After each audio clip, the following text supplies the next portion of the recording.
DM Abhishek Singh ने दी छठ पर्व की बधाई, बोले कोरोना वायरस को लेकर सतर्कता बरतें। लोक आस्था के महापर्व छठ के इस शुभ अवसर पर मैं सभी गया वासियों को हार्दिक शुभकामनाएं देता हूं। और यह जो पर्व है जो 4 दिवसीय चलता है, आज इसका तीसरा दिन है, जिसमें आज संध्या के अर्घ के साथ ही अस्ताचल भगवान भास्कर और सूर्य को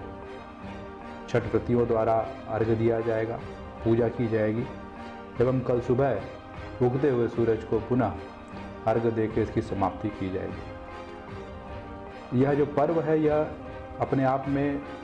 एक यूनिक पर्व है जो कि प्रकृति की पूजा में विश्वास रखता है। इस पर्व में सभी लोग, चाहे वो किसी भी स्तर के हों, किसी भी जगह से बिलोंग करते हैं, वो सभी बराबर ही के रूप में इस पूरे पर्व को मनाते हैं, जिसमें किसी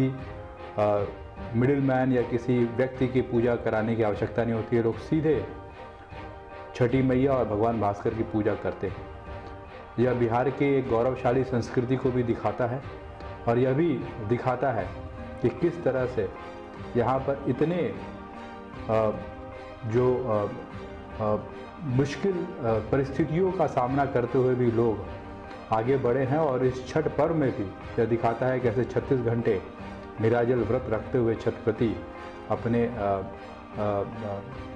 ईश्वर की और प्रकृति की पूजा करते हैं। छठ से ही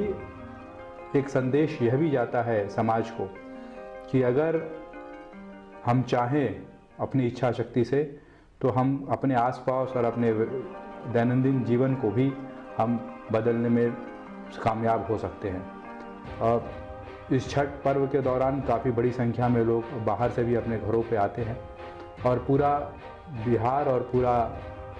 ज़िला इस समय एक विशेष माहौल में रहता है और उसमें सभी लोगों के द्वारा इस छठव्रतियों के प्रति जो श्रद्धा होती है और हर एक परिवार में जो भी छठव्रती हैं उनको सहयोग किया जाता है। मैं आशा करता हूं कि यह जो भाईचारे का माहौल है, ये जो सांप्रदायिक सौहार्द है, ये पूरे वर्ष और सब समय ये कायम रहे और इस गया की उन्नति और बिहार की उन्नति में भगवान भास्कर एवं छठ मैया का आशीर्वाद मिले। जिस तरह से छठ सभी बराबरी को रूप में मनाते हैं, उसी तरह से एक विशेष परिस्थिति में हम आज जूझ रहे हैं, जिसको जो चाइना से फैले वायरस जो कि कोविड वायरस है उसकी वजह से है। और इसी वजह से इस वर्ष का जो छठ है वो हमारे लिए और भी ज़्यादा महत्वपूर्ण हो जाता है कि हम किस तरह से इसको निश्चित करें कि जो छठ पर्व हम अपने और अपने परिवार की सुरक्षा के लिए मनाते हैं, उसके बेहतरी के लिए मनाते हैं, उसमें कोई ऐसा हम कदम ना उठाएं, उसमें कोई ऐसा हम कार्य ना करें जिससे कि संक्रमण हमारे और हमारे परिवार तक पहुँचे। और इसी कारण से मैं सभी गया वासियों से अनुरोध करूंगा कि इस छठ पर्व में जहां तक संभव हो अपने घरों में इसको मनाएं और यदि संभव नहीं है तो अपने आसपास जो भी तालाब या कुंड में जहाँ व्यवस्थाएं की गई हैं वहाँ मनाएं। ऐसे लोग जो सक्षम नहीं हैं, ऐसे लोग जिनके पास ऐसी व्यवस्थाएं नहीं हैं, वह नदी घाट पे भी हम लोग व्यवस्था किए हैं, किंतु वहाँ पर सामाजिक दूरी और मास्क का उपयोग जरूर करें। किसी भी परिस्थिति में बच्चों को, मुख्यतः 10 वर्ष से जो कम के बच्चे हैं और बुजुर्ग जो 60 वर्ष से ज़्यादा हैं, उनको घाटों पर ना लेके आएँ। जो कोविड महामारी है वह भी किसी बड़े छोटे को नहीं देखता है। केवल और केवल जहाँ लापरवाही होती है, जहाँ पर जो बेसिक प्रिकॉशन है सामाजिक दूरी का, मास्क का, हाथ सफाई करने का, जहाँ नहीं फॉलो किया जाता है वहाँ पर ये संक्रमण फैलता है। हम सब अभी तक सुरक्षित हैं, कहीं ना कहीं हमने उस प्रिकॉशंस को लिया है, इस वजह से हम सुरक्षित हैं।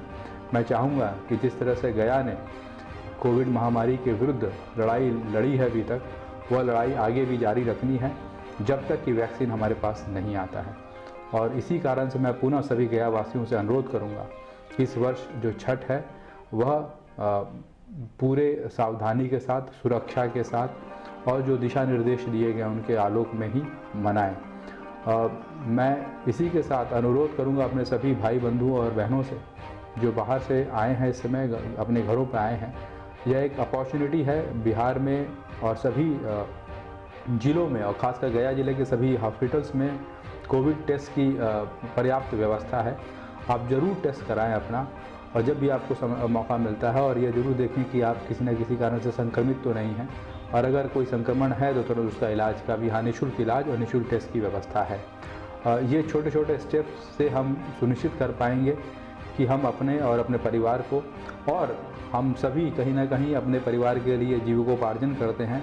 उसमें भी किसी तरह का व्यवधान उत्पन्न ना हो और सुचारू रूप से हमारी ज़िंदगी चले। मैं पुनः लोक आस्था के इस महापर्व छठ के अवसर पर सभी गयावासियों को ढेर सारी शुभकामनाएं देता हूं, और मैं आशा करता हूं कि यह पर्व में सभी को ईश्वर सुरक्षित रखें, सभी की मनोकामना पूरी हो, और एक बेहतर गया का, एक बेहतर बिहार का निर्माण में हम सभी अपना अपना योगदान दे सकें। जय हिंद, जय बिहार।